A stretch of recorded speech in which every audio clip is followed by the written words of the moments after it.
with respect to China, China's both an adversary, but also a potential partner in the international community if it's following the rules. So my attitude coming into office was that we are going to insist that China plays by the same rules as everybody else.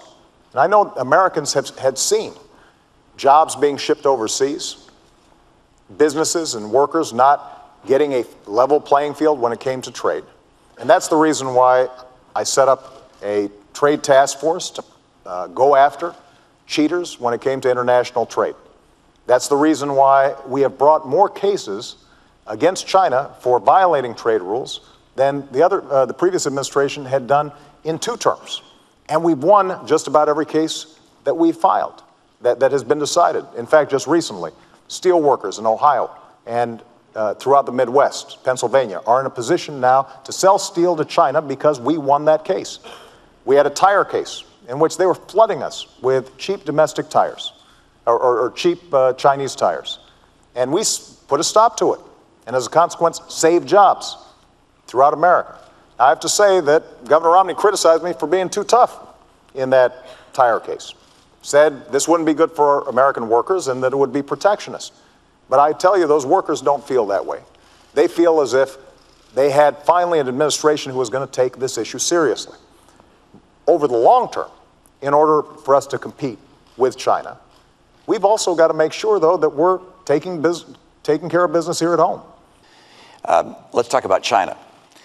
China has an interest that's very much like ours in one respect, and that is they want a stable world. They don't want war. They don't want to see protectionism. They don't want to see the world break out into various forms of chaos because they have to manufacture goods and put people to work. They have about 20 million rather people coming out of the farms every year, coming into the cities, needing jobs. So they want the economy to work and the world to be free and open. And so we can be a partner with China. We don't have to be an adversary in any way, shape, or form. We can work with them. We can collaborate with them if they're willing to be responsible.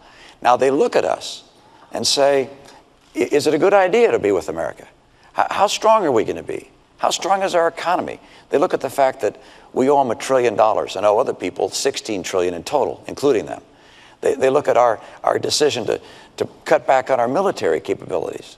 $1 trillion. The Secretary of Defense called these $1 trillion of cuts to our military devastating. It's not my term. It's the President's own Secretary of Defense called them devastating. They look at America's commitments around the world and they see what's happening and they say, well, okay, is America going to be strong? And the answer is yes. If I'm president, America will be very strong. We'll also make sure that we have trade relations with China that work for us. I've watched year in and year out as companies have shut down and people have lost their jobs because China has not played by the same rules, in part by holding down artificially the value of their currency. It holds down the prices of their goods. It means our goods aren't as competitive and we lose jobs. That's got to end. They're making some progress. They need to make more. That's why on day one, I will label them a currency manipulator, which allows us to apply tariffs where they're taking jobs. They're stealing our intellectual property, our patents, our designs, our technology, hacking into our computers, counterfeiting our goods. They have to understand, we want to trade with them. We want a world that's stable. We like free enterprise, but you got to play by the rules. Well, Governor, let me just ask you, if you declare them a currency manipulator on day one, some people are saying you're just going to start a trade war with China on day one. Isn't there a risk that that could happen? Well, they sell us about this much stuff every year, and we sell them about this much stuff every year. So it's pretty clear who doesn't want a trade war. And there's one going on right now, which we don't know about. It's a silent one, and they're winning. We have enormous trade imbalance with China, and it's worse this year than last year, and it's worse last year than the year before. And so we have to understand that we can't just surrender and lose jobs year in and year out. We have to say to our friends in China, look, you guys are playing aggressively. We understand it, but this can't keep on going.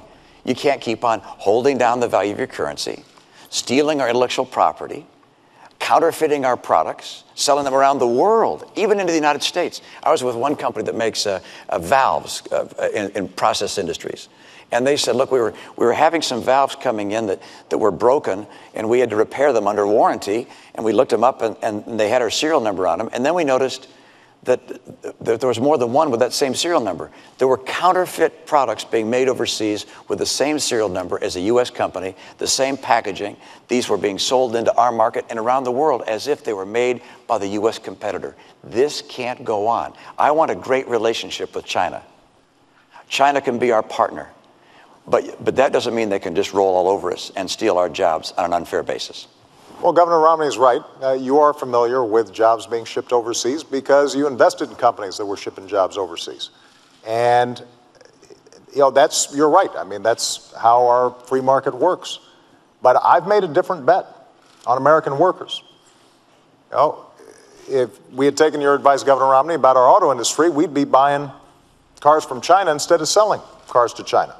If we take your advice with respect to how we change our tax codes so that companies that earn profits overseas don't pay U.S. taxes compared to companies here that are paying taxes, that's estimated to create 800,000 jobs. The problem is they won't be here. They'll be in places like China.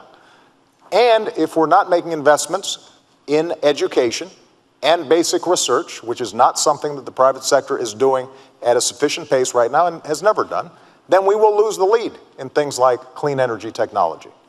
Now, with respect to what we've done with China already, U.S. exports have doubled since I came into office to China, and actually currencies are at their most advantageous point for U.S. exporters since 1993.